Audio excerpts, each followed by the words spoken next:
एक आदमी ने नायलॉन की रस्सी को गाड़ी के टायर से बांधा और पूरी ताकत से कस कर जकड़ दिया। फिर वह अभी अभी मिली दो लड़कियों के साथ हॉट एयर बैलून में बैठ गया। लेकिन जैसे जैसे बैलून जमीन से दूर होता गया, एक लड़की को कुछ अजीब लगा। जब उसने सवाल उठाया तो साथी भी चौंक गए। उसकी सहेली ने आदमी की तरफ हैरानी से देखा, क्योंकि उसने रस्सी का दूसरा छोर बैलून की टोकरी से नहीं बांधा था। बैलून और ऊपर जाने लगा और दोनों में झगड़ा हो गया। हाथापाई शुरू हो गई। तभी लड़की ने एक डरावना नजारा देखा। बैलून धीरे धीरे एक तेज धार वाले पंखे विंड टरबाइन की तरफ बढ़ रहा था। सभी समझ गए कि अगर कुछ नहीं किया तो यह मांस की चक्की उन्हें चकनाचूर कर देगी।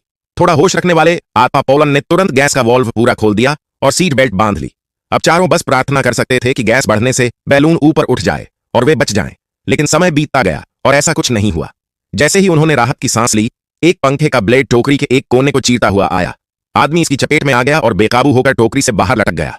अब बैलून हवा में एक कचरे के ढेर की तरह लड़खड़ा रहा था। लेकिन किस्मत ने साथ दिया। टोकरी धीरे धीरे स्थिर हुई और तीनों बच गए। लेकिन पोलन की जांघ की धमनी में एक लकड़ी का टुकड़ा घुस गया। खून बहता देख मां जेनी नाबाई घबरा गई। उसे एक विचार आया। उसने अपनी शर्ट फाड़ी और घाव के ऊपर बांध दी। खून रुकने के बाद पॉल ने होश संभाला और जेनी से गैस बंद करने को कहा। अगर हम और ऊपर गए तो या तो जम जाएंगे या ऑक्सीजन की कमी से दिमाग खराब हो जाएगा। तभी जेनी को पीछे से एक परिचित आवाज़ सुनाई दी। जब उसने मुड़कर देखा तो वह आदमी एक सुरक्षा रस्सी से लटका हुआ था।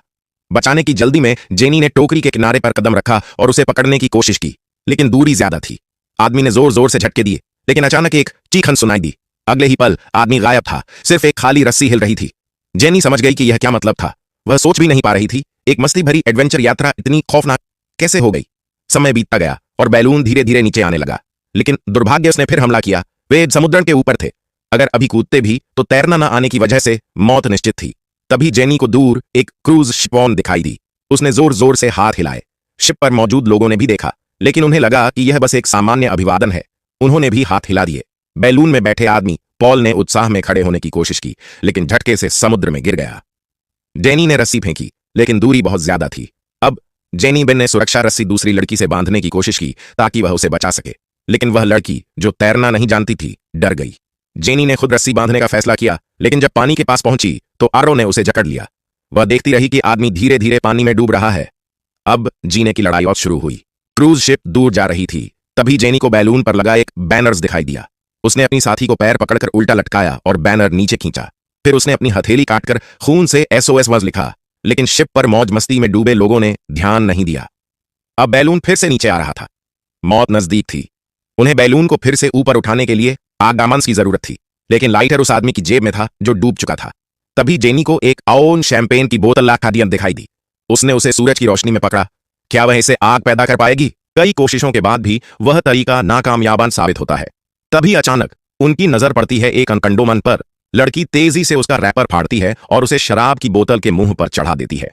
धीरे धीरे जब वोडका उसमें डाली जाती है तो वह सूखा कंडोम एक पानी के गुब्बारे बाल में बदल जाता है। लड़की सूरज की रोशनी को फोकस बायस करती है और अपनी सहेली के हाथ पर एक चमकती बिंदु बनाती है। तभी अचानक सहेली की चीख सुनकर उसका दिल धड़क उठता है। उसका आइडिया काम कर चुका था। जेनी के निर्देश पर सहेली अपने बटुए से एक आइनोटाम्बर निकालती है और उसे पानी के गुब्बारे के पीछे रख देती है। कुछ ही सेकंड में नोट से और धुआं बाहर उठने लगता है।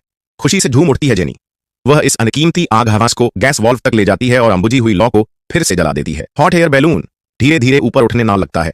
दोनों का दबा हुआ दिल थोड़ा हल्का ईट होता है, लेकिन यह सिर्फ आंस जिंदा रहने की एक और छोटी सी उम्मीद थी। अभी भी खतरा टला नहीं था। जान बचाने के लिए उन्हें और ध्यान खींचना बुझ था। दोनों ने जलने लायक कपड़े ढूंढे, उन्हें बहुत मजबूती से बांधा और एक छेद में लकड़ी फंसाकर ऊपर की आग तक पहुंचाया। कपड़े जलते ही घना काला धुआं बैलून के ऊपर उठने लगा। यह नजारा जमीन पर मौजूद पर्यटकों की नजरों में आ गया। लेकिन समय कम था। बैलून में सिर्फ 30 मिनट मारे का ईंधन बचा था। खत्म होते ही वे समुद्र में गिर जाते। जेनी समझ गई, अगर कुछ नहीं किया तो मौत तय है। वह अपना बाईफोन बॉक्स निकालती है सिग्नल की तलाश में, लेकिन कोई फायदा नहीं। तभी उसकी सहेली को एक आइडिया आता है। वह जेनी का फोन छीनती है, आज पीछे का कवर तोड़ देती है और एक छोटे छेदन की ओर इशारा करते हुए कहती है, यह सिग्नल बढ़ाने वाला एंटीना पोर्ट है। वह केबल से एक मार्टिन की तार निकालती है और उसे फोन के छेद में घुसा देती है। और हाँ, सिग्नल आ गया। लेकिन अब है खुशी बस 2 सेकंड की। फोन बैटरी खत्म होने से बंद हो जाता है। अब जेनी के चेहरे से उम्मीद गायब हो चुकी थी। बैलून बहावा के साथ बहने बढ़ लगा। थोड़ी ही देर में ईंधन खत्म। चाहे कितनी भी कोशिश कर लें, समुद्र में गिरना अब तय था। बचाव के लिए दोनों और टोकरी के ऊपर चढ़ जाते हैं ताकि पानी का असर कम हो। और फिर वह भयानक पल आ ही गया।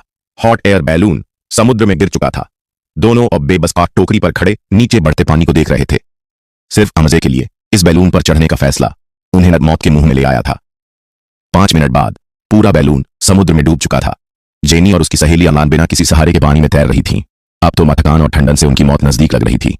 तभी एक चमकती उम्मीद खाली गैस सिलेंडर्स पानी पर तैरता हुआ दिखाई दिया। जेनी अचेत सहेली को खींचते हुए उसकी ओर बढ़ती है, लेकिन यह भी स्थायी समाधान नहीं था। ठंडे पानी ने लड़की का चेहरा सफेदाना कर दिया, पर जेनी के चेहरे पर अचानक खुशी। दूर एक विशाल जहाज नजर आया, लेकिन एक नई मुसीबत। जहाज सीधे उनकी ओर बढ़ रहा था। अगर वे पान हटते नहीं तो बाद 1 मिनट में कुचल दिए जाएंगे। जान बचाने की जद्दोजहद। दोनों बांध तड़पते हुए एक तरफ तैरते हैं। जहाज बीच से निकल जाता है, लेकिन अब वे मदद के लिए चिल्ला भी नहीं सकते। थकान, निराशा, हार। अब तो वे बंद संघर्ष छोड़ बस पन शांति से मौत का इंतजार बंद करने लगे। तभी दूर से आती है एक आवाज। उनके छोड़े धुएं ने काम कर दिया था। बचाव दल आ चुका था। जेनी और उसकी सहेली रो पड़ती हैं। इस भयानक अनुभवन के बाद शायद वे कभी हॉट एयर बैलून पर नहीं चढ़ेंगी।